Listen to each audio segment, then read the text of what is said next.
నమస్కారం. Telugu first news స్వాగతం. ముందుగా వార్తల్లోని ముఖ్యాంశాలు. మోడీ పాలన 12 ఏళ్లు. ఏపీలో 3 భారీ సభలు, జూన్లో కూటమి ప్రచార కార్యక్రమాలు, బహిరంగ సభలు, కేంద్ర రాష్ట్ర విజయాలపై వివరణ.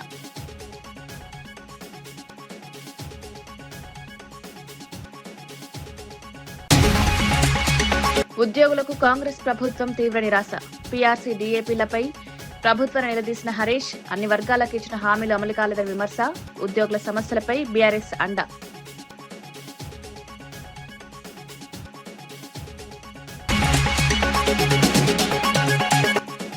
డీఎస్సీ తప్పుడు ప్రచారంపై చర్యలు. అసత్య ప్రచారంపై అధికారులను ప్రశ్నించిన చంద్రబాబు, అమరావతి అంశంలో జగన్ను తప్పుబట్టిన చంద్రబాబు ప్రభుత్వ విజయాలను ప్రజలకు వివరించాలని సూచన.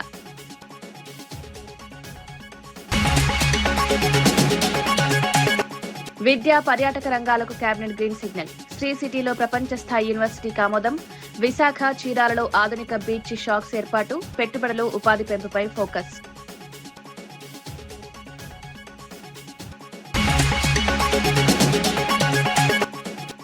దేశానికే ఆదర్శంగా తెలంగాణ కులగణన. బీసీలకు 42% రిజర్వేషన్లకు కట్టుబాటు. కులగణన ఆధారంగా సామాజిక న్యాయ లక్ష్యం. ఇందిరమ్మ ఇళ్లతో పేద గృహ కలలు సాకారం.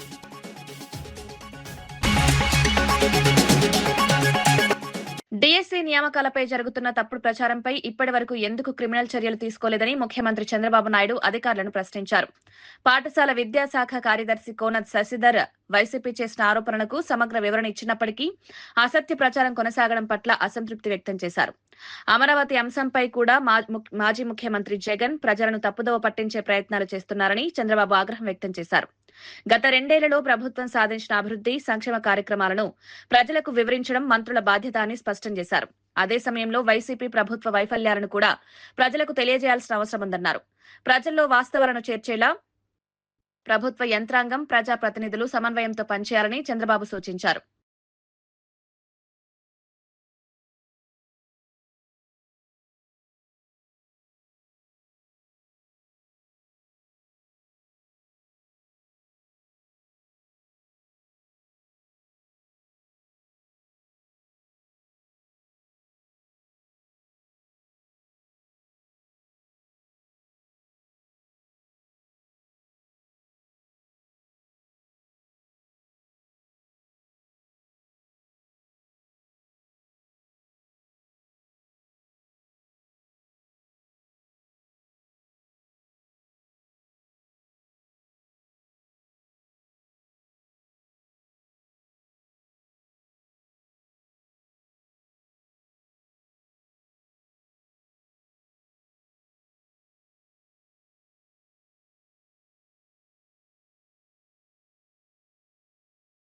తెలంగాణలో ముఖ్యమంత్రి రేవంత్ రెడ్డి నాయకత్వంలో దేశానికి ఆదర్శంగా నిలిచే విధంగా శాస్త్రీయ కులగణన నిర్వహించామని నాగర్ కర్నూలు ఎంపీ మల్లు రవి చెప్పారు.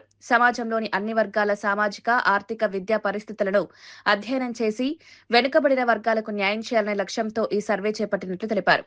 కులగణన ఫలితాల ఆధారంగా బీసీలకు 42% రిజర్వేషన్లు కల్పించాలని తెలంగాణ అసెంబ్లీలో ఏకగ్రీవంగా తీర్మానం చేసి కేంద్రానికి పంపినట్టు చెప్పారు.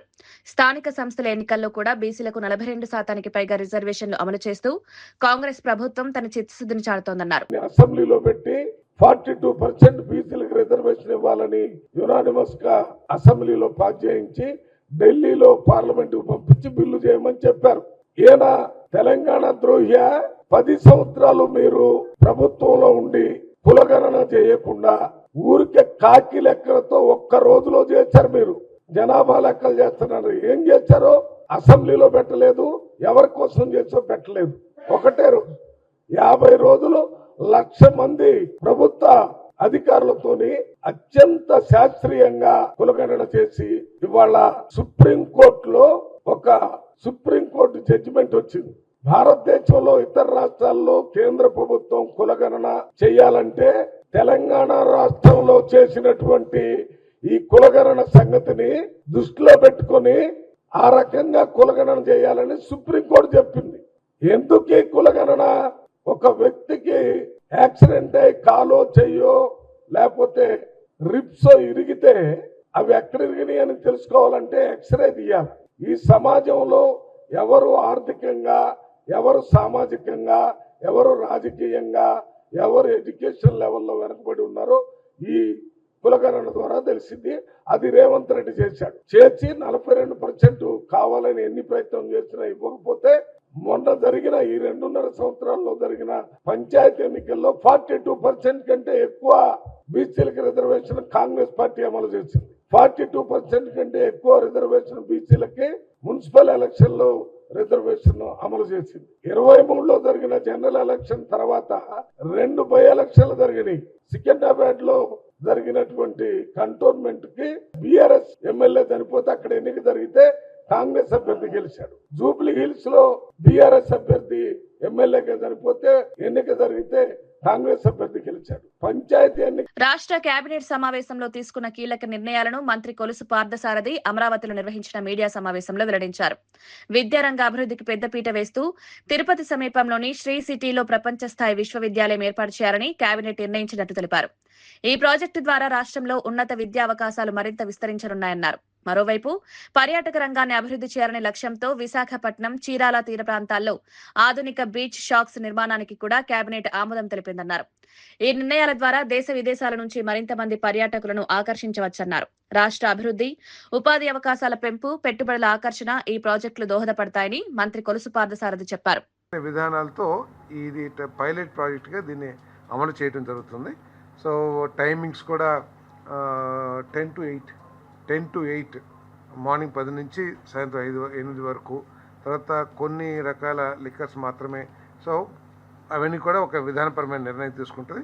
ఈ సక్సెస్ని బట్టి భవిష్యత్తులో ఏ విధంగా ముందుకెళ్లాలనే నిర్ణయం తీసుకుంటారని చెప్పేసి మనం చేస్తాం. మిగతా చోట్ల కూడా అవకాశం ఉంటే అక్కడ కూడా చేస్తాం. ఉన్నత విద్యాశాఖ ప్రతిపాదన మేరకు ప్రపంచ స్థాయి ప్రమాణాలతో ఉన్నత విద్య, పరిశోధనలు, ఆవిష్కరణలు మరియు పరిశ్రమలకు అవసరమైన నైపుణ్యాభివృద్ధిని పెంపొందించే లక్ష్యంతో తిరుపతి జిల్లా శ్రీ సిటీలో శ్రీ సిటీ ఇంటర్నేషనల్ యూనివర్సిటీ పేరిట నూతన ప్రైవేటు విశ్వవిద్యాలయాన్ని గ్రీన్ఫీల్డ్ కేటగిరీ కింద స్థాపించడానికి వీలుగా ఏపీ ప్రైవేట్ యూనివర్సిటీ యాక్ట్ 2016 షెడ్యూల్ను సవరిస్తూ ఆర్డినెన్స్ జారీకి మంత్రిమండలి ఆమోదం తెలిపింది. ఈ యూనివర్సిటీ మూలంగా ఏమిటంటే అక్కడ చదువుకుంటూ, ఆ యూనివర్సిటీలో చదువుకుంటూ అక్కడ ఉన్న ఏదైతే మంచి పెద్ద పెద్ద ఎస్టాబ్లిష్మెంట్స్ ఉన్నాయో దాంట్లో పని చేయటానికి కూడా అవకాశం వస్తుంది. అంటే వాళ్ళు చదువుకుంటూనే హై స్టాండర్డ్ ఇంటర్నేషనల్ స్కిల్స్ నేర్చుకోవడానికి కూడా ఉపయోగపడే విధంగా మరి ఆ శ్రీ సిటీ వాళ్ళే ఈ యూనివర్సిటీని ప్లాన్ చేశారని చెప్పేసి మనం చేస్తాం.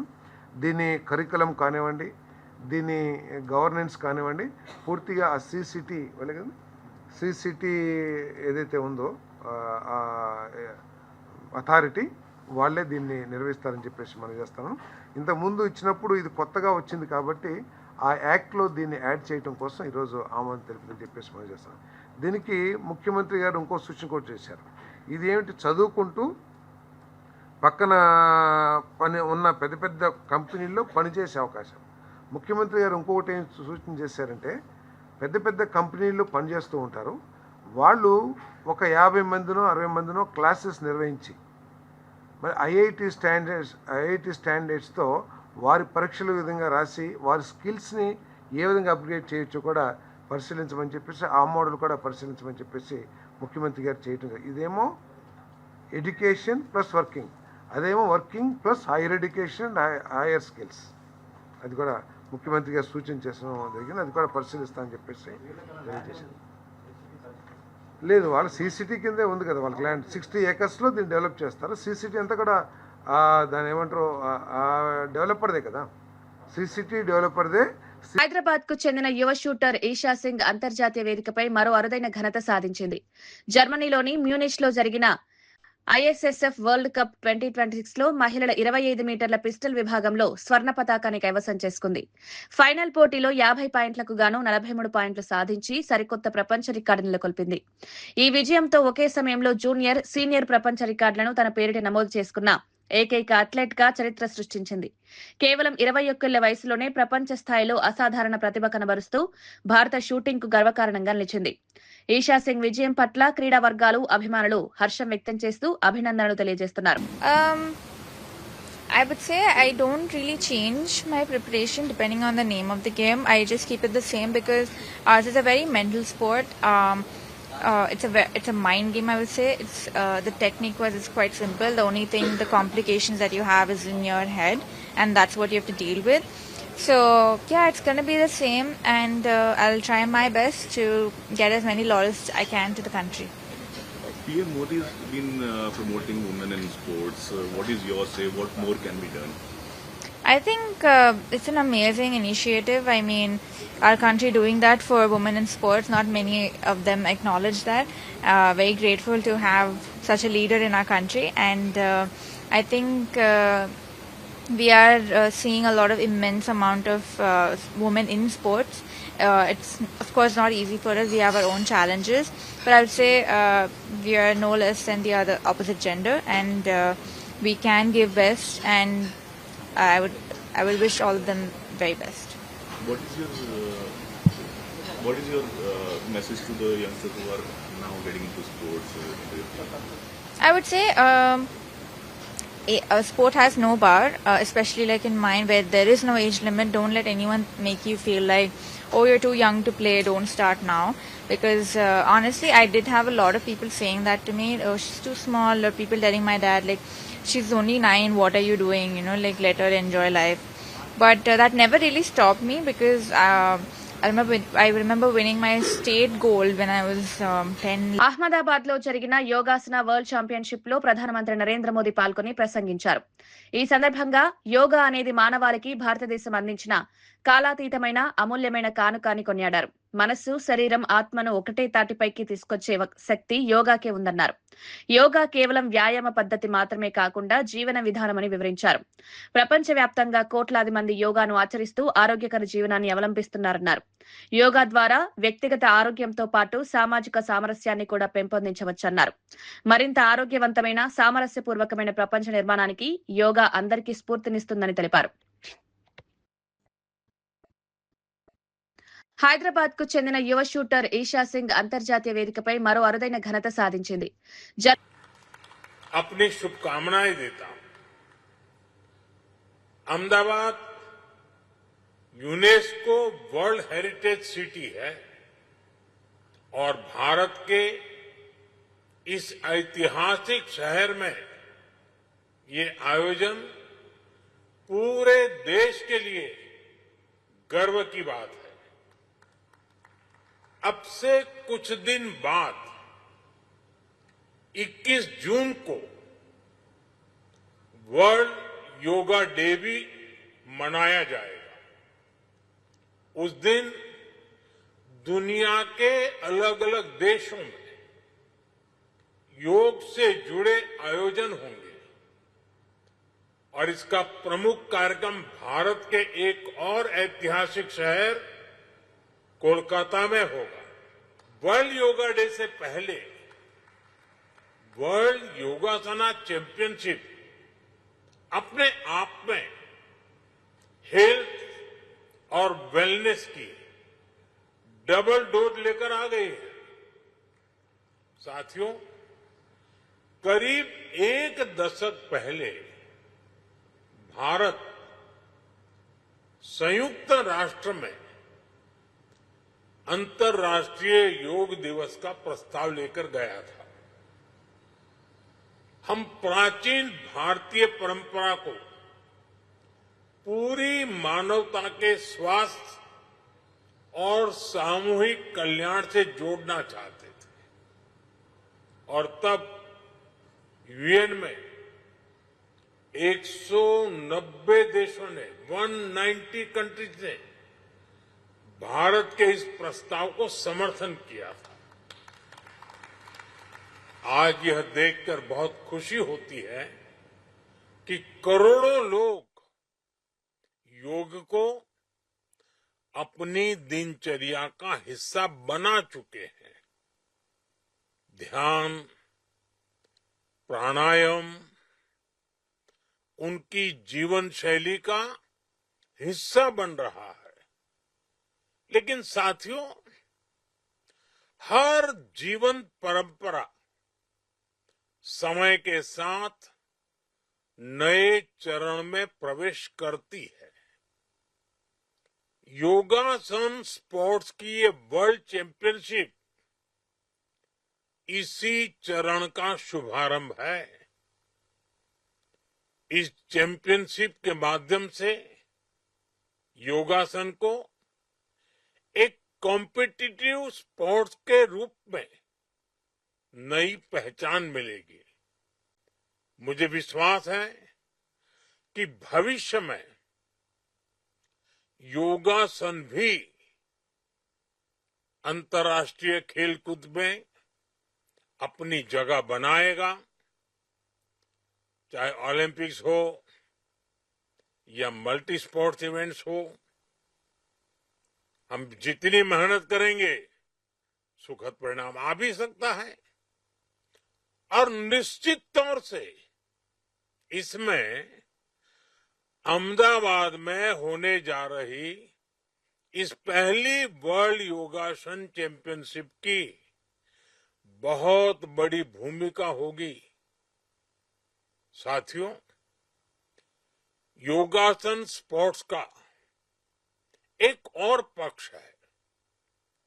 हम जानते हैं कि हर बड़ा स्पोर्ट अपने साथ एक पूरा इकोसिस्टम लेकर आता है। ये रोजगार के नए अवसर पैदा करता है।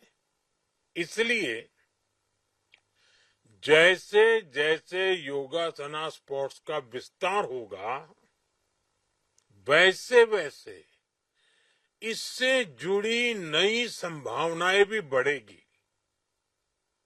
ये खिलाड़ियों के लिए नई कैरियर अपॉर्चुनिटीज लेकर आएगा। यह ट्रेनर्स, स्पोर्ट्स साइंटिस्ट, रिसर्चर्स और इवेंट मैनेजर्स के लिए भी नए अवसर बनाएगा।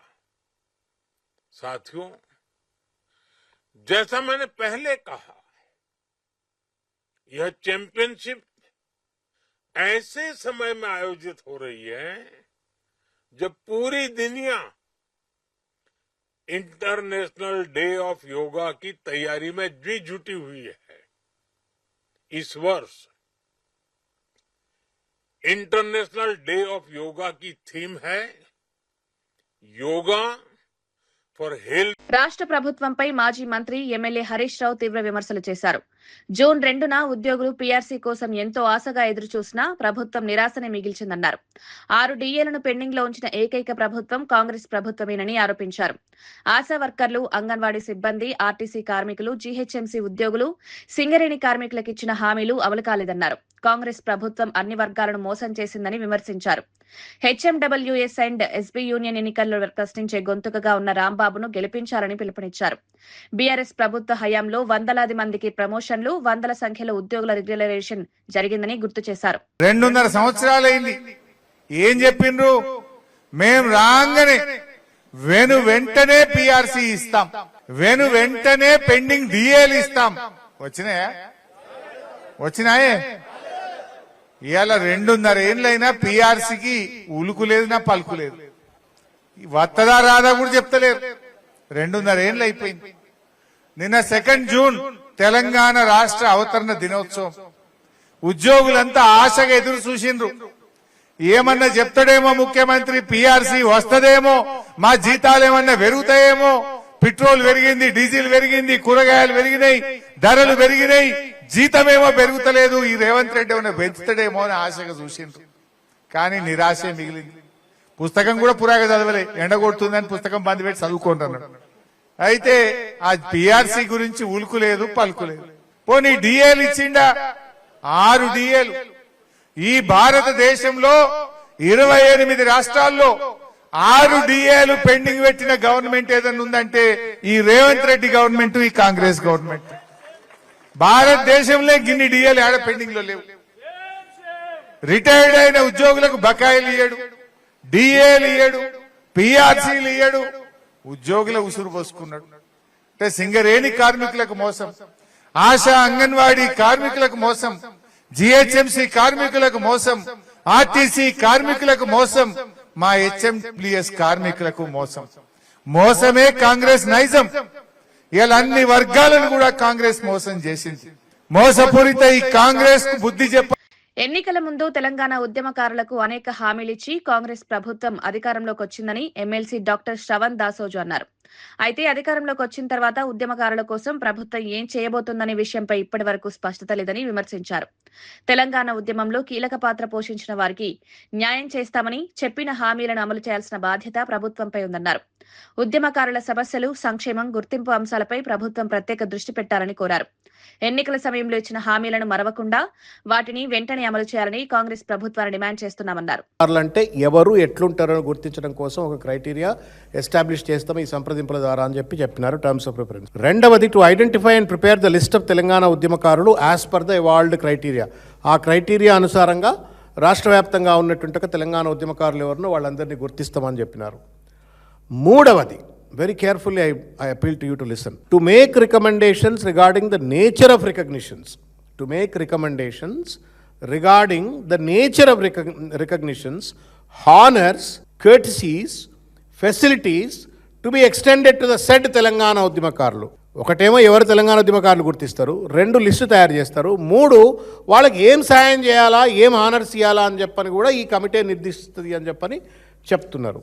ఇది ఇట్లా ఉండంగా కాంగ్రెస్ రేవంత్ రెడ్డి గారు ఇంతకుముందు అన్న చెప్పినట్టుగా 106వ వాగ్దానం, తెలంగాణ తొలి మలి దశ ఉద్యమాలలో ప్రాణాలు అర్పించిన యువతీ యువకులను ఉద్యమ అమరవీరులుగా గుర్తించి వారి కుటుంబంలో ప్రతి ఒక్కరికి ప్రభుత్వ ఉద్యోగం, తల్లి, తండ్రి, భార్య, లాట్ ఆఫ్ దెమ్ చనిపోయిన వాళ్ళు ఇప్పుడు చనిపోయినా లేకపోతే 69 మూమెంట్ చనిపోయినా వాళ్ళ పిల్లలో తల్లో తండ్రో భార్య ఉంటే 25,000 రూపాయల ఎక్స్గ్రేషియా ఇస్తాము అని చెప్పని వాళ్ళు చెప్పినారు.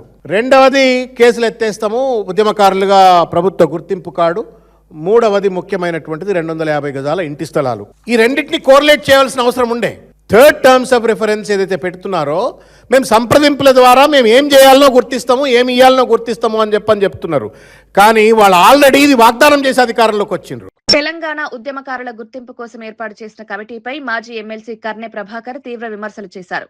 చట్టబద్ధత, కాలపరిమితి లేకుండా ఏర్పాటు చేసిన ఈ కమిటీని ఉద్యమకారులు ఎలా నమ్ముతారని ప్రశ్నించారు.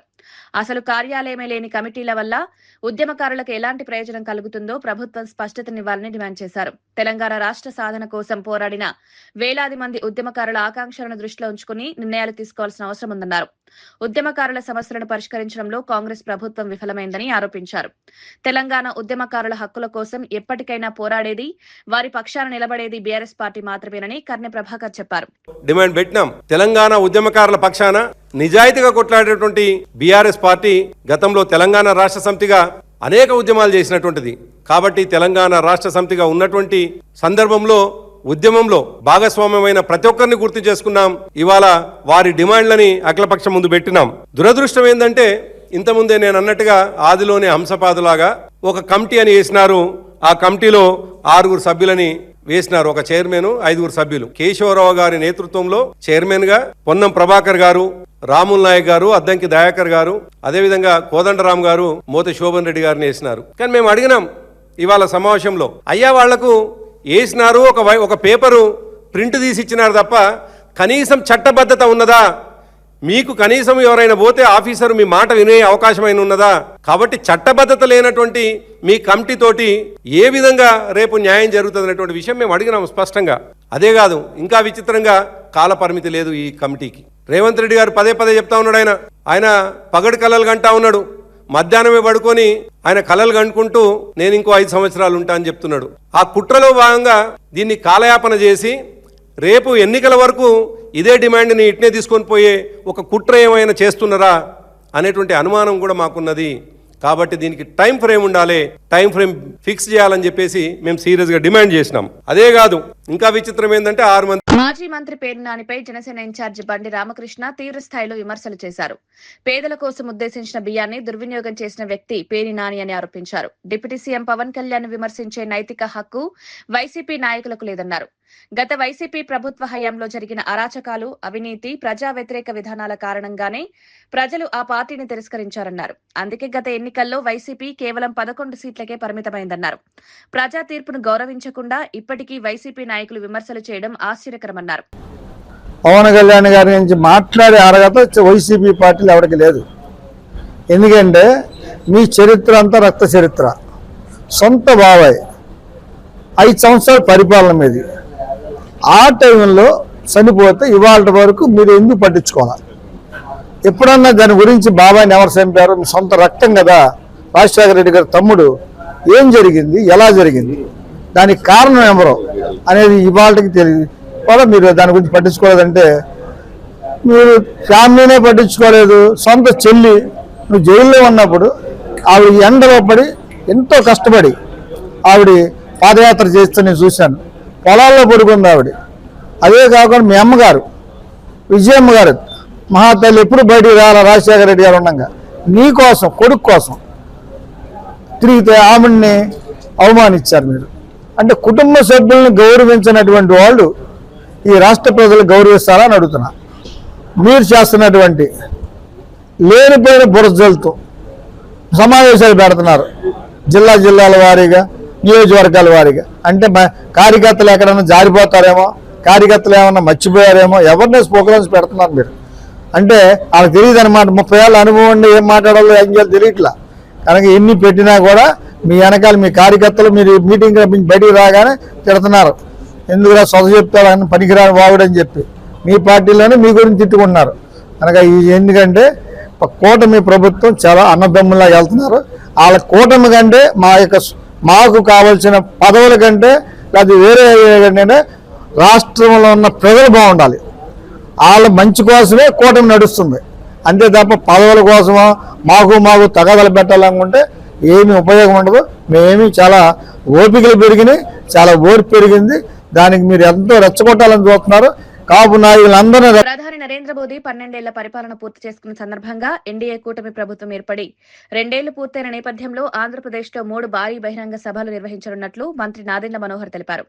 ముఖ్యమంత్రి చంద్రబాబు ఆదేశాల మేరకు జూన్ 9 నుంచి 20 వరకు ఈ కార్యక్రమాన్ని నిర్వహించనున్నట్లు చెప్పారు. జూన్ 9న తిరుపతి, జూన్ 12న అమరావతి, జూన్ 15న విశాఖపట్నంలో సభలు జరగనున్నాయని వెల్లడించారు. కూటమిలోని 3 పార్టీలు సమన్వయంతో ఈ కార్యక్రమాలను విజయవంతం చేయాలని నిర్ణయించుకున్నట్లు తెలిపారు.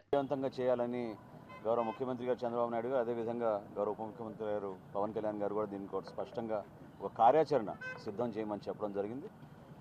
కేంద్ర ప్రభుత్వం నుంచి, భారతీయ జనతా పార్టీ నుంచి కూడా నాయకత్వం, అదేవిధంగా సెంట్రల్ మినిస్టర్స్ కూడా దీంట్లో పాల్గొనే అవకాశం, వాటి గురించి కూడా మాధవ్ గారు మాట్లాడారు. అవి కూడా చాలా వరకు ఫైనలైజ్ అయినాయి. 9వ తారీఖు నుంచి 20వ తారీఖు వరకు ఈ జరగబోయే కార్యక్రమాల్లో భాగంగా 3 బహిరంగ సభలు ఇప్పుడే సోదరులు పల్లా గారు చెప్పినట్టు 9వ తారీఖున తిరుపతిలో, 12వ తారీఖున అమరావతిలో, 15వ తారీఖున విశాఖపట్నంలో ఈ 3 సభలు కూడా నిర్వహించడమే కాకుండా వివిధ జిల్లాల్లో జిల్లా కార్యక్రమాల తర్వాత నియోజకవర్గ స్థాయిలో కూడా కూటమిలో పాల్గొన్న మా 3 పార్టీలు కూడా కలిసికట్టుగా క్షేత్రస్థాయిలో పర్యటించి దాదాపు 24 కార్యక్రమాలు, 24 మాసాల్లో మేము అందించిన అనేక అభివృద్ధి సంక్షేమ కార్యక్రమాలు 24 కార్యక్రమాలు కూడా 28 జిల్లాల్లో ఈ కార్యక్రమాలు నిర్వహించే విధంగా గౌరవ ముఖ్యమంత్రి గారు ఒక కార్యాచరణ రూపొందించమని చెప్పడం జరిగింది. అది త్వరలోనే మీకు ప్రకటిస్తామని ఈ సందర్భంగా తెలుపుతూ, కాంగ్రెస్ ప్రభుత్వం అధికారంలోకి వచ్చిన తర్వాత బాధ్యతాయుతంగా పాలన సాగిస్తూ సంక్షేమం, అభివృద్ధిని సమాన ప్రాధాన్యంతో ముందుకు తీసుకెళ్తోందని ప్రభుత్వ విప్ ఎమ్మెల్సీ బల్మూరి వెంకట్ చెప్పారు. ఈ పరిస్థితుల్లో ముఖ్యమంత్రి రేవంత్ రెడ్డిపై కేటీఆర్ విమర్శలు చేయడం బాధ్యతారాహిత్యమన్నారు.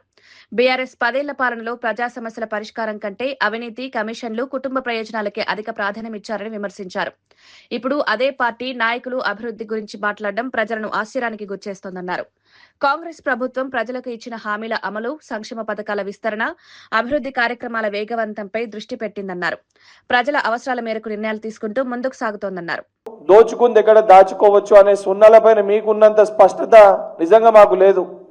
ఇది నేనంటలేను, స్వయాన తోడబుట్టిన చెల్లె కల్వకుంట్ల కవితనే తూ అని చెప్పి నీ ఒకపైన ఉంచేసిపోయింది. మీ సున్నాల పంపకాల వల్ల నీ తోడబుట్టిన చెల్లెనే ఇవాళ నిన్ను నీచుని లెక్క, రాక్షసుని లెక్క సంబోధిస్తుంది. ఇంట్లో సొంత చెల్లెకి సమాధానం చెప్పలేనోన్వి, ఇంట్లో సొంత అయ్యని ఒప్పించి మెప్పించి బయటికి తీసుకురాలేనోన్వి, పొద్దున్న లేస్తే బాబామ్మర్దులు ఇద్దరు కూడా పోటీ పడి నేను ముందు ఎప్పుడు మా అయ్య పోతే మా అయ్య కుర్చీలో మేము కూర్చున్నామా అని చెప్పి ఇద్దరు బాబామ్మర్దులు పోటీ పడుకుంటా మా ముఖ్యమంత్రి గారి నుంచి మాట్లాడడానికి సిగ్గుందా అని చెప్పి అలా కేటీఆర్ని అడుగుతున్నా. తెలంగాణ రాష్ట్రం పట్ల చిత్తశుద్ధి ఉంది కాంగ్రెస్ పార్టీకే. తెలంగాణ రాష్ట్రం కోసం ఏర్పాటులో క్రియాశీలకంగా రోజు తెలంగాణ రాష్ట్రాన్ని ఇచ్చింది కాంగ్రెస్ పార్టీయే. తెలంగాణ రాష్ట్రం కోసం పార్లమెంట్లో పోరాడింది ఆ రోజు కాంగ్రెస్ పార్టీ ఎంపీలే. దాని తర్వాత దాన్ని సాగుగా చూపించుకొని 10 ఏళ్లు రాబందు లెక్క, రాక్షసులు లెక్క, ఒక నియంత లెక్క, ఒక ఓజీ కాదు ఒక నాజీ లెక్క తెలంగాణ రాష్ట్రాన్ని పరిపాలించి 10 ఏళ్లు తెలంగాణలో ఏమి సాధించారనంటే అడ్డగోలుగా మీ ఆస్తులు అనేటి. తెలంగాణ ప్రభుత్వం రైతుల ప్రయోజనాలను దృష్టిలో ఉంచుకుని రికార్డు స్థాయిలో ధాన్యం కొనుగోలు చేపట్టిందని చొప్పదండి ఎమ్మెల్యే మేడిపల్లి సత్యం చెప్పారు. కేంద్ర ప్రభుత్వం 52 లక్షల మెట్రిక్ టన్నుల కొనుగోలు లక్ష్యాన్ని నిర్దేశించినప్పటికీ రైతులకు నష్టం కలగకుండా అదనపు 23 లక్షల మెట్రిక్ టన్నుల ధాన్యం కొనుగోలు చేసినట్లు తెలిపారు. ఇందుకోసం రాష్ట్ర ప్రభుత్వం సుమారు 6,600 కోట్ల రూపాయల అదనపు భారం భరించిందన్నారు. ఇప్పటి వరకు 70 లక్షల మెట్రిక్ టన్నుల ధాన్యం సేకరించి రైతుల ఖాతాల్లో 13,000 కోట్ల రూపాయలకు పైగా మద్దతు ధర చెల్లింపులు జమ చేసినట్లు చెప్పారు.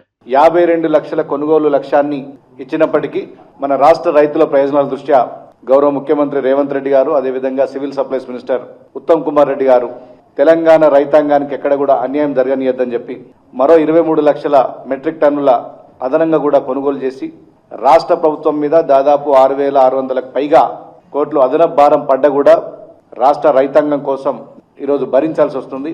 కేంద్ర ప్రభుత్వం వివక్షపూరితమైనటువంటి కేటాయింపులు చేసింది. మన రాష్ట్రంలో అధిక ఉత్పత్తి ఉన్నప్పటికీ కూడా ఇక్కడ కేటాయింపులు తక్కువ చేసి ఇలా పంజాబ్ రాష్ట్రం, ఛత్తీస్గఢ్ రాష్ట్రాలతో పోలిస్తే ఇక్కడ మన దగ్గర +28 ఈసారి ఉత్పత్తి ఎక్కువ జరిగింది.